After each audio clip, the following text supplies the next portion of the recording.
Salamat po sa Vice I'm President sorry, for Congressman Tenyo, detailing. that was your last question. I'm sorry. Follow up na lang po yung I'm personal sorry. po ba I'm ang sorry. lahat In the at interest of time, we have to proceed. magkano po ang ginastos ng opisina at staff?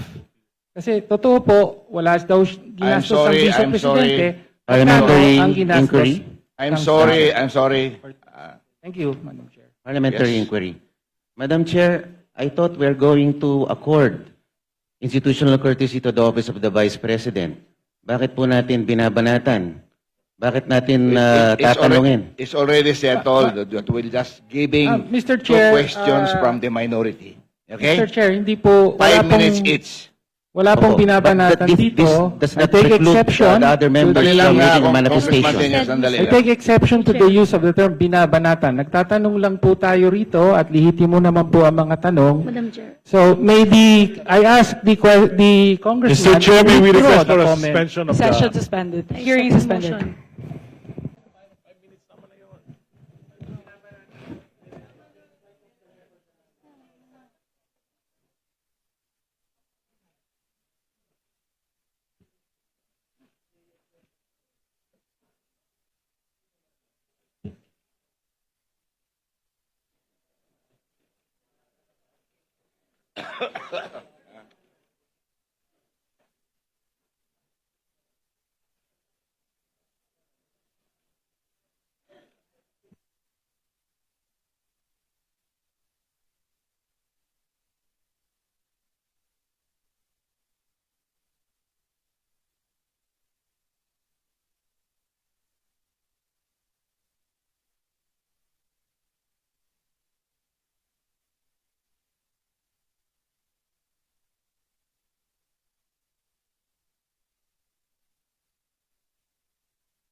Hearing is resumed.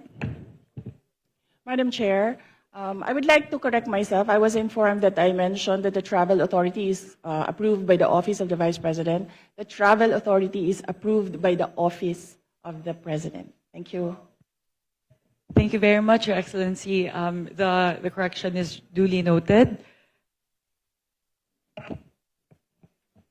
Yes, Madam Chair, may I move that we strike out the word binanatan uttered by Rep.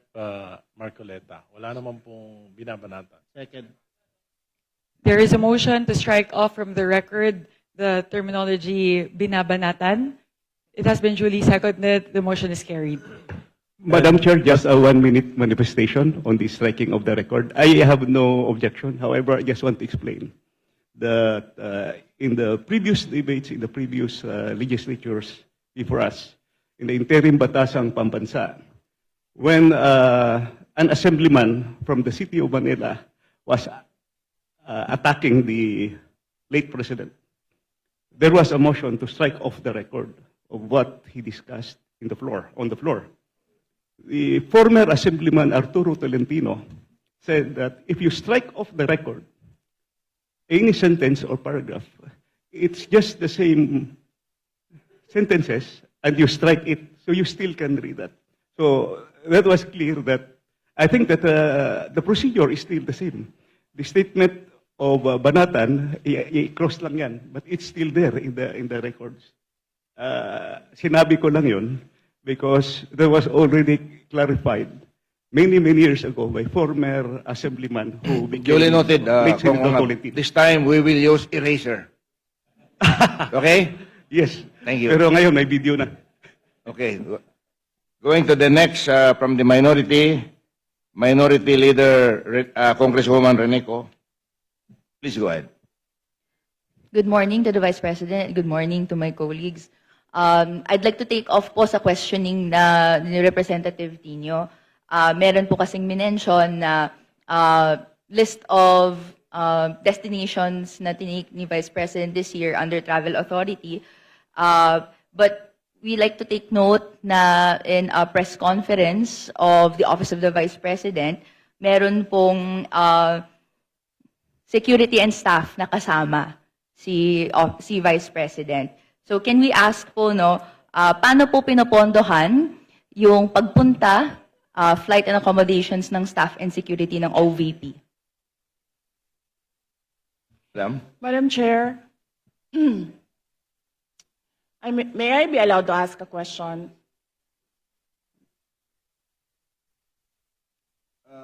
Depende sa nature, Madam Vice President.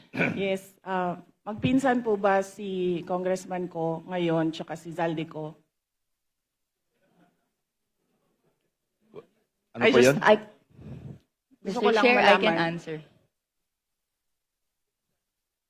Are they relatives, sir? Please answer, Congresswoman Rene. I have no familiar relation po to Zaldico or to Representative Zaldico or any of their relatives po. Thank you, Madam Chair.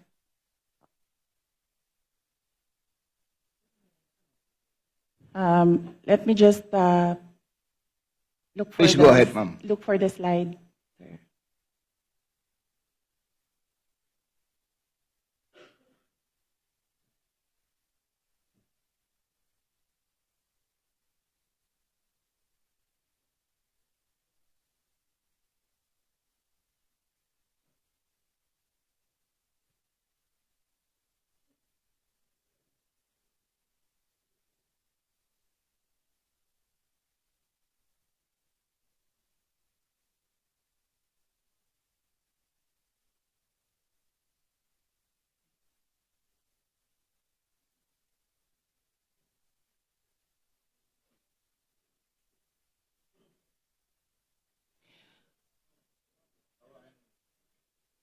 So, Madam Madam Vice Chair. President, please go ahead. Yes. So we are talking about international travels, as of July 31. So for two travels in Southeast Asia, for the security, it's 474,646.93 pesos. And for the OVP personnel, these are for two trips, 463,733.6 for a total of 938,379.99. For one trip to Australia, for the security, it's 438,383.26. And for the OVP personnel, it's 206,988 for a total of 645,371.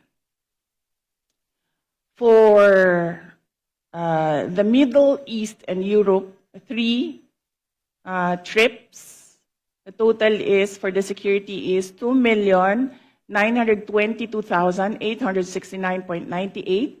And then for the OVP personnel, That's 329.47 for a total of 4,748,199.45.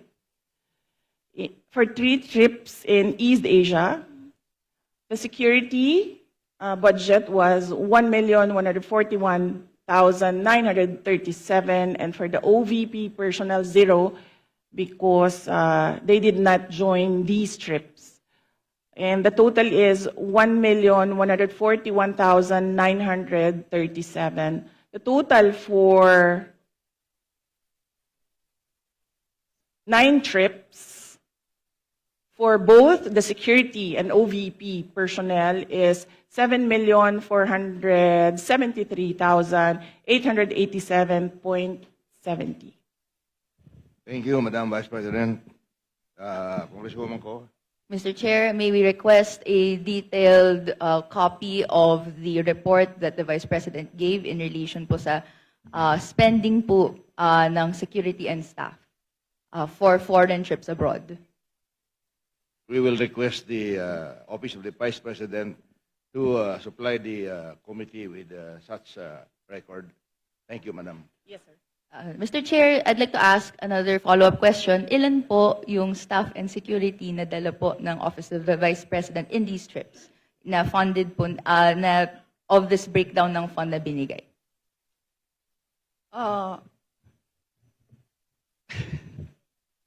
Luoy na kayo mong naong, sir ba?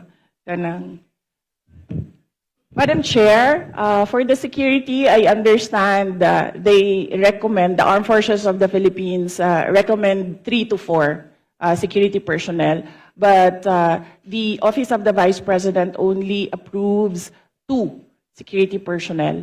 And for the Office of the Vice President personnel, that's 1 ceremonial and diplomatic affairs employee, 1 for MPRD, that is the media relations and public affairs division, and then 1 for as assistant to the vice president. So those are the approved personnel who joins the vice president in her trips. So, to clarify, Mr. Chair, these personnel in total ay sinagot ng OVP fund of totaling 7.4 million pesos sa ating mga foreign trips. Madam Chair, not all foreign trips, as I mentioned. Security is always recommended by the Armed Forces of the Philippines, but some trips do not have OVP personnel because there are only 3 trusted OVP personnel who can do the work that I demand from them, and sometimes they are not available. Okay. Congresswoman Ko. Thank you, Madam Chair. So to confirm, ito pong mga trips na to that was mentioned, are these trips personal in nature that required po yung presence ng personnel and staff? Yes, sir, Mr. Chair, I believe, with all due respect with my colleague in the minority, I believe the question is irrelevant. Because even if the Vice President travels on her personal capacity, we cannot disassociate herself from the office of the Vice President. She's still the Vice President. The Exactly. reason for the travel is business, but she could also travel in her personal capacity, but she's still the Vice President. So I believe the question is irrelevant. With all due respect with my colleague. Mr. Chair, thank you. just to respond po, no, this is just a mere question, whether the nature of the trip is personal or business po, no, or whether it's official. This is a question that I'd like, that could be posed, and I hope to pose po to the Madam Vice President. Madam Chair, it depends. If I have activities for the Office of the Vice President abroad, the 3 OVP personnel join the trips. But if the trip is purely personal and I do not have events for the Office of the Vice President, they do not join the trips. So in the graph, in the table that I mentioned earlier, those were the trips that the three personnel from the Office of the Vice President joined. But in the case of security personnel, this is something that is beyond the Office of the Vice President. It is decided by the Armed Forces of the Philippines. Thank you, Madam Vice President. Okay, thank Congresswoman you. Ko, Thank you, that Mr. Chair. satisfies your question. Thank you. My next question is in relation po to a line of questioning and in relation to the unqualified opinion that the COA issued to the Office of the Vice President. But after that, 60 days was provided to the Office of the Vice President to issue corrections po to certain errors made. Upon questioning the COA in its budget hearing, nagbigay po sila ng additional details kung saan may nakita daw po kasing 3.8 million pesos worth of equipment not accounted for in the OVP submission. Ito po ay mga errors found in the 2024 annual audit report. Can the Vice President explain this error po, Mr. Chair? Madam Chair, the Office of the Vice President from 2022, 2023, and 2024 received unmodified opinions from the Commission on Audit. And I would like to take this opportunity to thank all my colleagues in the Office of the Vice President for being faithful to transparency and accountability in our office. The reason why we have comments from the Office of the Commission on Audit is because of system and improvement in processes. So these are basically documentations that the Commission on Audit require of transactions. And we have already updated our manual of operations in the OVP to reflect comments from the auditors. Thank you very much, ma'am. And if you can, if possible, if that is not classified, you can give a list to the committee para kami na po magbigay doon sa minority. Thank you very much. The manual of operations, sir? Okay, sir. Let me just discuss this with the executive committee. Kasi pinaghirapan din namin ito, Sir Gawin. Baka kopyahin lang din ng minority. It's your prerogative, Madam Vice President. But Madam in Ko? relation to that po, Mr. Chair, Okay. we would be interested in the report kung ano po yung 3.8 million pesos that required correction po doon sa COA audit report in 2024. Would that be possible po, Mr. Chair? Madam Chair, as I said, all questions about all documents inside the Commission on Audit is best to be directed to the auditors or the representatives of COA in the budget hearings. Thank you. But with all due respect, to follow up that po, the COA specifically sought correction because po may nakita pong 3.8 million pesos that is not accounted for in the submission by the OVP. So the burden of the submission is actually with the following agency. So, which is why in the exercise of legislative oversight, we would like to be enlightened kung ano po yung error na po ito. And tama po, para maiwasan in the future, a report po on what it is would be appreciated. So, ang question ko po is, would that be possible po, Mr. Chair? Madam Chair, usually the Commission on Audit, the auditors review documents, and sometimes they do not see the attachments in the correct submissions. Sometimes the attachments that are required are found in other submissions and reports. And these attachments are required by auditors in every report. That is why right now we already have a checklist. If this is the process, if this is the project, there is a checklist on the attachments because auditors review the documents and the auditors require the attachment of documents, and sometimes these documents are not attached to a specific report. So what we did, Madam Chair, is create a checklist and to improve the system. The personnel from the Office of the Vice President go through the checklist before they submit. Okay. Anything else, Congresswoman Ko? Just to clarify, therefore, dahil po naibigay yung explanation na yon, is the Office of the Vice President explaining that this is the explanation for that 3.8 million necessity for correction? This is the explanation why we have an unmodified opinion. Wala po silang nakitang nawawala. Nawawala po yung papel dahil naka-attach siya sa ibang document. At ang gusto ng COA ay specific yung mga dokumento na ina-attach per submission. In the interest of time, ako na lang mag-volunteer niyan na Congresswoman Ko. Hingin ko sa COA yung detalya ng 3.8 kung gusto mo. I promise to give it to you in the least possible time. Thank you very much. Thank you very much for that response. My next question would be in relation po, we're asking this question po, Mr. Chair, dahil kung may necessity for correction for this 2024 audit report, and then meron pong other audit reports in the past that have found that there are deficiencies and delays, gusto nating hindi na po mangyari siya.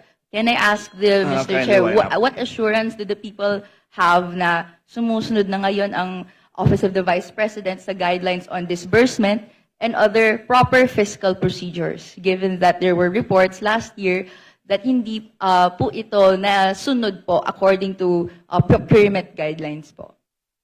Mr. Chair, again, with all due respect with my colleague, the Sandali. Office of the Representative Vice Sonday, President please ran wait. on Please wait to be modified. acknowledged. Order, please. You're not acknowledged. Please wait to be acknowledged by the chair. We'll let the Is that the last question, Madam Vice President? We'll let the Madam Vice you have the President option to respond. Respond or not? My apologies, Vice Chair Pepito Alvarez. May I request for an orderly conduct of the hearing for the members to please wait to be acknowledged by the chair before you make a statement. Thank you very much. The floor is now with the Vice President to respond to the question of Representative Ko. Yes, Madam Chair, as I said earlier, I don't know if everyone heard it.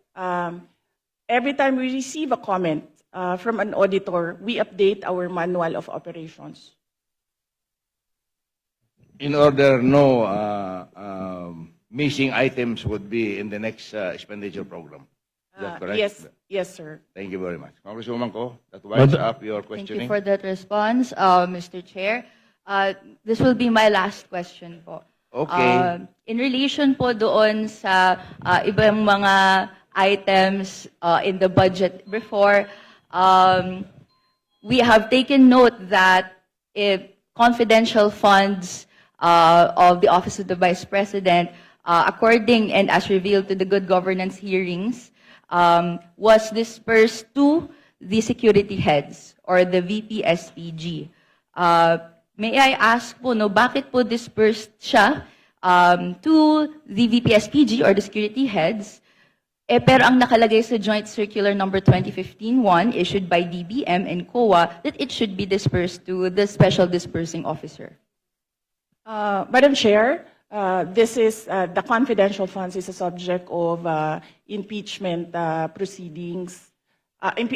Is a subject of the articles of impeachment from the House of Representatives, and I would not like to discuss the defense strategy, particularly because the prosecutors will come from the House of Representatives. Okay, Mr. Chair, my final question. No, Ito na I'm po sorry. yung last one. I'm sorry. Hindi na po siya That's part the ng last question. individual- Madam Yes, Chair, I'm po, sorry. Mr. Chair.